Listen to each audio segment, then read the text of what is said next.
devons donc marcher triomphalement et présenter au monde un style de vie vraiment victorieux et lui donner envie d'avoir ce que nous avons simplement en étant là et en étant les croyants que nous sommes censés être. Restez avec nous dans Jouissez de votre vie.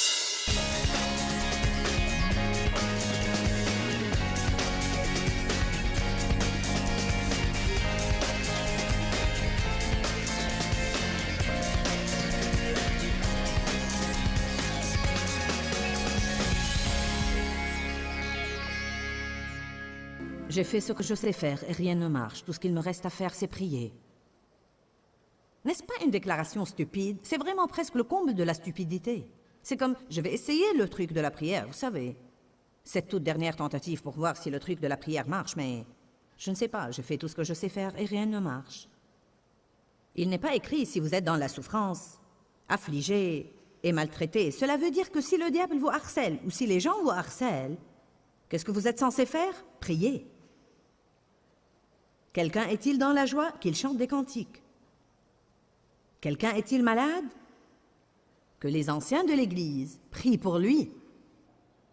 Verset 15. Et la prière de la foi sauvera le malade, et le Seigneur le relèvera. Et s'il a commis des péchés, ils lui seront pardonnés. Que devez-vous faire quand vous péchez? Bon, certains de vous l'ont compris. Confessez donc vos péchés les uns aux autres. Vos gaffes, vos faux pas, vos offenses, vos péchés, et priez aussi les uns pour les autres. Et je pourrais ne parler que de ça aujourd'hui, et je pense que souvent nous gardons les choses pour nous. Et nous devons nous débarrasser des vieilleries qui nous accablent et de certaines choses qui créent des complexes dans notre vie. Il est merveilleux de trouver un ami en qui vous avez confiance et de lui confier « je lutte sur ce point particulier ». Et je ne veux pas être comme ça, et je souffre. Je lutte parce que c'est une emprise sur ma vie. Et j'ai besoin que tu pries pour moi. Ce qui va arriver est incroyable. Personnellement, j'avais vraiment du mal à me discipliner pour faire de l'exercice. Je suis une personne assez disciplinée, mais je n'arrivais pas à maîtriser le truc de l'exercice. Pour être franche avec vous, j'en avais carrément horreur. Je veux dire, c'était vraiment comme une méga forteresse pour moi. Et Dave a fait de l'exercice toute sa vie. Sa parfaite discipline était là pour me condamner tous les jours. Vous savez, chaque médecin veut savoir, fais-tu de l'exercice? Je voyais tous les jours mon corps s'affaisser et tout ce qui était là en arrivait là. Vraiment. Je me disais, que vais-je faire de tout ce tissu adipeux, je veux dire? Il faut faire de l'exercice. Je suis comme, oh Dieu, Donc je commence un programme et il dure jusqu'à ce que j'ai mal et alors j'arrête le programme. Qui sait de quoi je parle? Qui ne fait pas de l'exercice régulièrement? La plupart de nous, pas étonnant que nous descendions la pente. Alors, il y avait un homme très loin que je connaissais. Et je collaborais avec lui et avec sa femme de diverses façons. Il m'a appelé depuis quelque temps et il m'a dit « Joyce, Dieu m'a mis dans le cœur de prier pour toi pour une chose que tu veux personnellement. Rien à voir avec ton ministère. Juste une chose que tu veux. Ce type intercède très bien. Alors j'ai pensé, je vais y réfléchir. Et je crois que quoi que ce soit, je vais l'avoir. Alors, j'ai pensé et j'ai repensé. Vous savez quoi? Je sais vraiment que je dois faire de l'exercice parce que je veux rester en vie longtemps. Je veux rester là pour exaspérer le diable jusqu'à ce que Jésus revienne. Amen? Alors, j'ai dit, je veux que tu pries pour moi pour que je puisse me discipliner et me mettre à un bon programme d'exercice. Et j'ai ajouté, j'ai vraiment besoin que tu pries pour moi sur ce plan, car j'ai besoin de pouvoir me discipliner pour faire de l'exercice et je n'arrive pas à le faire. Je ne peux pas vous dire quelle différence ça a fait. Dave pourrait monter ici et vous dire, car il m'a observé pour des années. Je veux dire, c'est la première fois de ma vie que je suis vraiment capable de le faire systématiquement et même de dire, je suis arrivé à jouir de l'exercice. Maintenant, j'ai assez mal. Et je fais ces mouvements qu'on appelle les coups qui sont près de vous tuer. Si seulement vous saviez de quoi je parle. Je veux dire, c'est affreux. Mon beau-fils m'a dit dans les coulisses il y a un moment, « Tu te sens bien aujourd'hui, maman? Tu marches d'une drôle de façon aujourd'hui. » Car quand j'ai descendu l'escalier, plutôt, j'étais comme... Oh, monter, ça passe, mais descendre est crevant. Mais vous savez, en fait, j'en suis au point où cette sensation de douleur me fait du bien en réalité parce que je vois qu'il y a des changements. Voyez, il n'y a jamais un certain changement sans une certaine douleur. Maintenant, cela s'applique sur beaucoup de choses. Cela s'applique sur tous les domaines et non seulement l'exercice. Alors, je vous le dis, à partir de cette expérience et d'autres que j'ai eues dans ma vie, je sais que quand vous luttez contre une chose, si vous allez à une personne en qui vous avez confiance et qui, à votre avis, c'est vraiment prier, quelqu'un qui ne va pas aller raconter votre secret à tout le monde, et je conviens que c'est parfois difficile à trouver. Et si vous lui dites, « Tu sais, je suis sous la tentation de quoi que ce soit, je veux dire, peu importe, si ça va sembler mauvais, confie-toi à quelqu'un. Quelqu'un est venu me voir. Depuis 4 ou 5 ans, quelqu'un que je connais et respecte, et j'étais plutôt étonnée d'entendre ce qu'il avait à dire.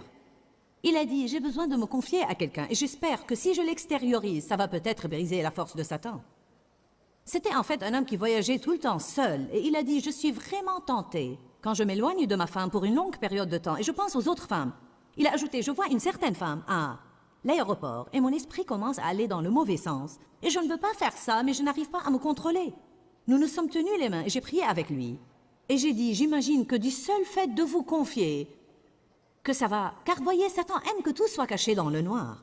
Et quand vous commencez à mettre les choses au grand jour et à la lumière, je veux dire, ça brise sa force. Si deux s'accordent sur la terre, parfois vous ne pouvez pas faire face à une chose tout seul, mais vous pouvez trouver quelqu'un qui s'accorde avec vous et vous commencez à augmenter votre force. Alléluia.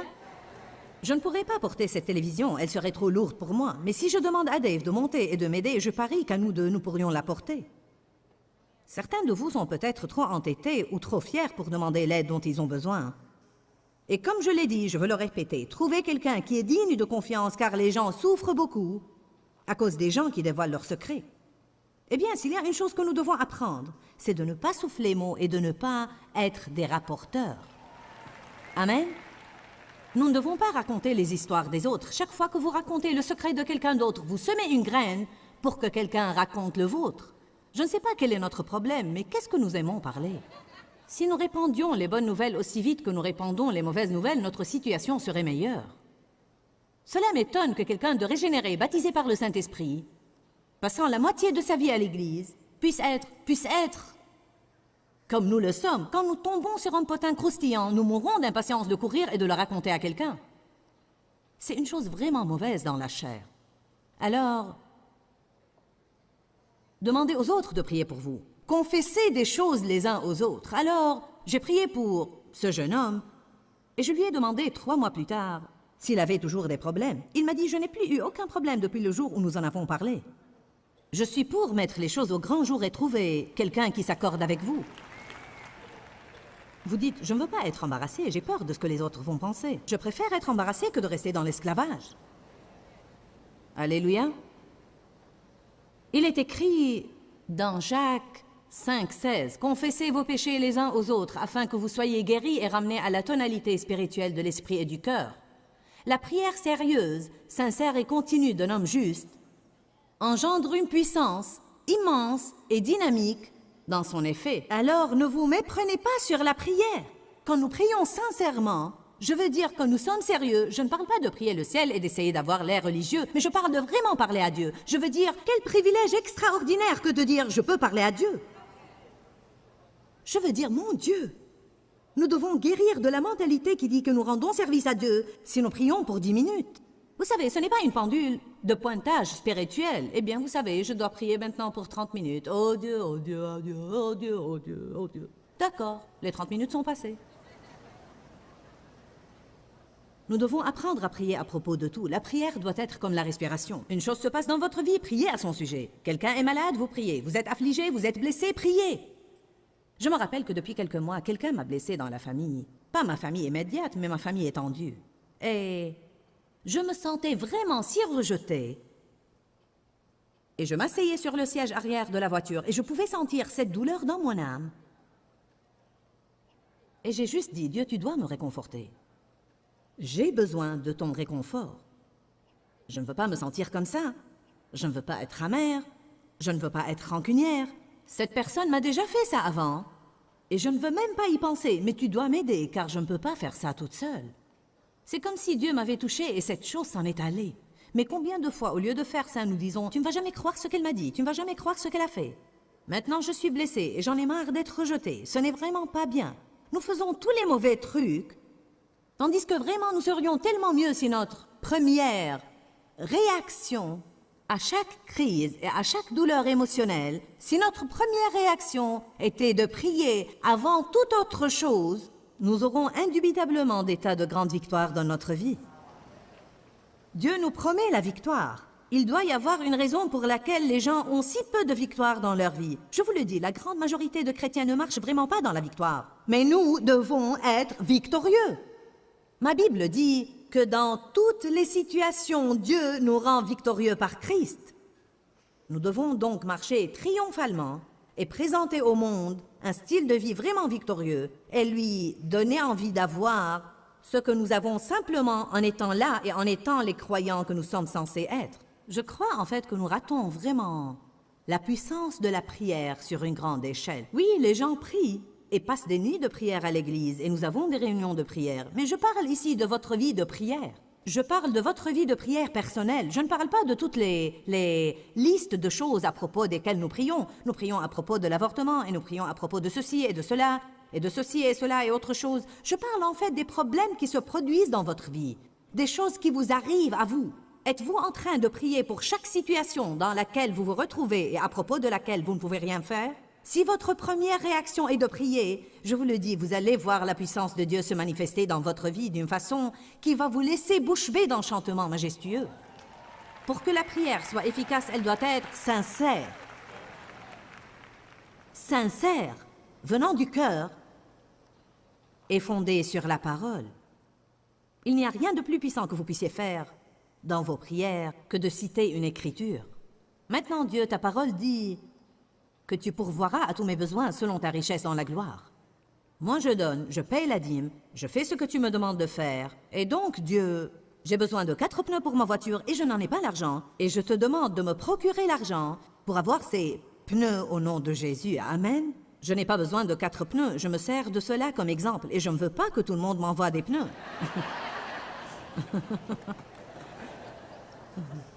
J'ai pensé qu'il valait mieux clarifier ça. Elle a besoin de pneus. Voilà une dame qui a besoin de pneus. Combien de vous comprennent ce que je dis? Bon. Une autre raison principale pour laquelle les gens ne prient pas, c'est qu'ils ne se sentent pas méritants. Ils ne se sentent pas bien dans leur peau ou suffisamment spirituels. Ils ne savent pas que Dieu les écouterait de toute façon. Ils ne sentent absolument pas qu'ils ont le droit de demander à Dieu de les bénir parce qu'ils ont été mauvais. Puis-je avoir un amen de quelqu'un là-bas? Donc, nous allons juste détruire ce mensonge ce matin. Je veux dire, nous allons réduire ce mensonge à néant. Et vous allez être libre de commencer à prier pour des bénédictions radicales, bien que vous soyez un peu galopin. Amen. Maintenant, juste après cette chose sur la prière où il dit « La prière fervente et efficace du juste agit avec beaucoup de force ». Cela pourrait vraiment me déconcerter, car je pense, eh bien, si j'étais juste, je pourrais prier avec une puissance énorme. Mais puisque je ne suis pas juste, alors il vaudrait mieux que j'aille me rendre juste. Et puis, je pourrais prier. Voyez, nous pensons que notre justice consiste à faire des tas de choses justes, alors qu'en réalité, nous sommes justifiés devant Dieu par le sang de Jésus. Et si nous croyons ça, nous allons commencer à manifester la justice dans notre vie. Mais avant de le croire, nous n'allons jamais voir son fruit. Je ne suis pas justifié devant Dieu par mes œuvres. Partout dans le Nouveau Testament, il est écrit que personne n'est justifié devant Dieu par les œuvres de la loi. Tous ont péché et sont privés de la gloire de Dieu, et ils sont justifiés en vertu de la rédemption accomplie dans le Christ. Donc c'est une chose qui est mise en nous, et puis Dieu nous donne le Saint-Esprit pour faire fructifier cette chose qui est mise en nous, afin que le monde puisse la voir et en profiter. Alors c'est sans doute un processus qui a lieu. Mais votre justice n'est pas fonction de ce que vous faites. Votre justice est fonction de votre relation avec Dieu. La justice n'est pas fonction d'activités religieuses, elle est fonction d'une relation. Allez maintenant, d'accord? Et l'Écriture qui suit dit une chose qui doit nous débarrasser de ces préjugés. Le prophète Élie était un être humain de la même nature que nous. avec des sentiments, des affections et une constitution comme la nôtre. Et il pria instamment pour qu'il ne plût point, et il ne plut point sur la terre pendant 3 ans et 6 mois. Puis il pria de nouveau, et le ciel donna de la pluie, et la terre produisit son fruit comme d'habitude. Je ne sais pas ce que vous savez au sujet d'Élie. Oui, il était un prophète d'une puissance extraordinaire, mais il fait remarquer ici qu'Élie était un être humain tout à fait comme nous. Élie ne faisait pas tout juste, le saviez-vous?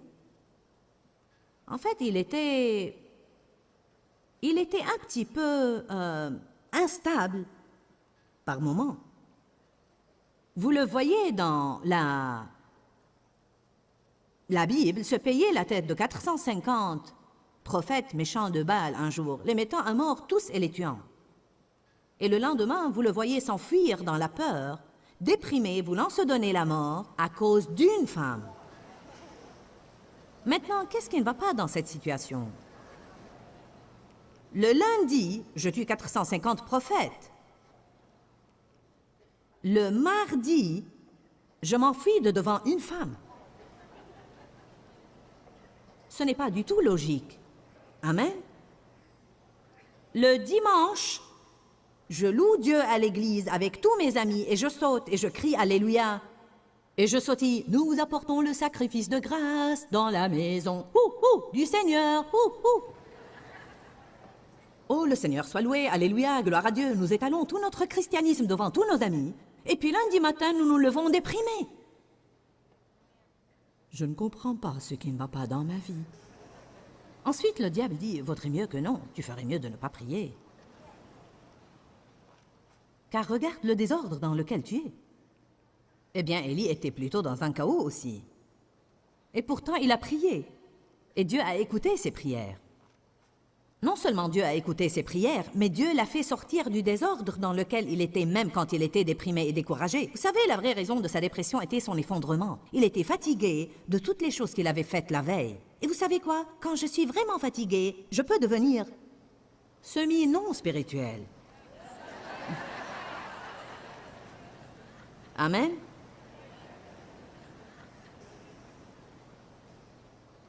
Quand vous êtes vraiment fatigué, vous savez, il devient facile à l'ennemi d'abuser de vous. Élie était vraiment fatigué et Dieu savait qu'il était un homme fidèle. Il savait où était le cœur d'Élie. Il savait qu'il était épuisé. J'imagine qu'il y a certains de vous ici qui ont besoin d'entendre ça. Et vous devez vraiment le comprendre, car vous vous surmenez et vous vous surmenez et vous vous surmenez. Puis au beau milieu de ce surmenage, vous commencez à agir d'une manière déplaisante et vous ne portez pas le fruit de l'esprit. Vous devenez ronchon et difficile à vivre. Et vous êtes comme, je ne sais pas quel est mon problème, je vais à l'église tout le temps et je ne peux pas agir comme un chrétien. Ensuite, vous avez un besoin et vous devez prier. Et le diable dit, tu ne peux pas prier après ce que tu as fait. Peut-être que la solution à tout ce problème est de ne pas essayer de faire plaisir à tout le monde et de dormir. Je prêche bien aujourd'hui.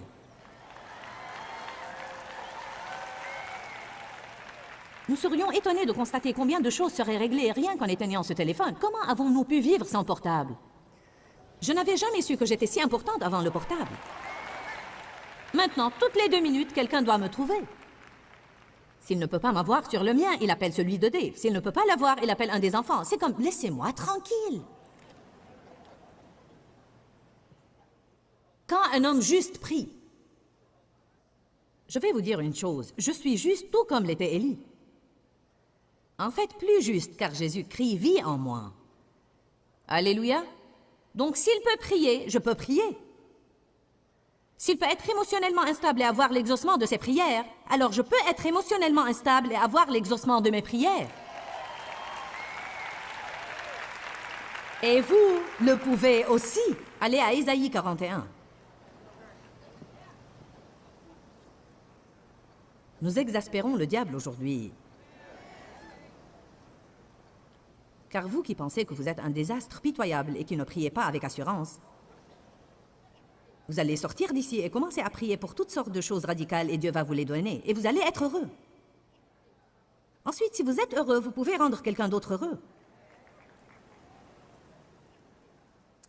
Ésaïe 41, 10. Ne crains rien, il n'y a rien à craindre, car je suis avec toi. Ne promène pas tes regards inquiets et ne sois pas consterné, car je suis ton Dieu. Je te fortifie et t'endurcis aux difficultés. Oui, je viens à ton secours. Je te soutiens et te conserve de ma droite triomphante de droiture et de justice. Voici tous ceux qui sont furieux et irrités contre toi seront couverts de honte et confondus. Ceux qui disputent contre toi seront réduits à rien et ils périront. Tu chercheras ceux qui disputent contre toi et ne les trouveras plus. Ceux qui luttent contre toi seront réduits à rien, réduits au néant. Car je suis l'Éternel, ton Dieu, qui fortifie ta droite. Je suis l'Éternel qui te dit, ne crains rien, je viens à ton secours. Maintenant, faites attention. Ne crains rien, vermisseau de Jacob. Alléluia! Quand vous êtes vers eux, Dieu va toujours vous aider. Je ne sais pas ce que vous en pensez, mais je tire beaucoup de consolation de cette écriture. En d'autres termes, quand nous commençons au verset 10, nous pensons, eh bien, il s'adresse sans aucun doute à quelqu'un qui s'est ressaisi. Tu n'as pas à vivre dans la peur, je suis avec toi, je te tiens la main, mon esprit est sur toi, je vais t'aider, et puis quel que soit l'ennemi qui vient contre toi, je vais vaincre tes ennemis. Nous pensons, oh, si seulement je pouvais vivre comme ça pour avoir ce genre d'aide. Ensuite, il continue et dit, ne crains rien, vermisseau de Jacob. Je viens à ton secours, dit l'Éternel. Ceux qui croient au Seigneur Jésus-Christ, ceux qui l'ont accepté comme leur Seigneur et Sauveur, sont vraiment des gens ordinaires qui ont accès à une force extraordinaire. Nous pouvons libérer cette foi en priant et ce faisant, nous interrompons le plan de Satan pour notre vie. Si Satan a un plan de destruction et que vous pouvez interrompre ce plan, pourquoi ne pas le faire? La prière est un privilège. La Bible dit « Vous ne possédez pas car vous ne demandez pas ». Nous devons prier beaucoup plus et nous plaindre et murmurer beaucoup moins. Dis-leur que je les aime. Dans ce livret, Joyce Meyer donne une révélation de l'amour de Dieu pour nous. Pour obtenir ce livret gratuitement, écrivez-nous à Joyce Meyer, boîte postale 40095-6300, Larnaca, Chypre. Ou bien visitez notre site web www.joycemeyer.org/fr.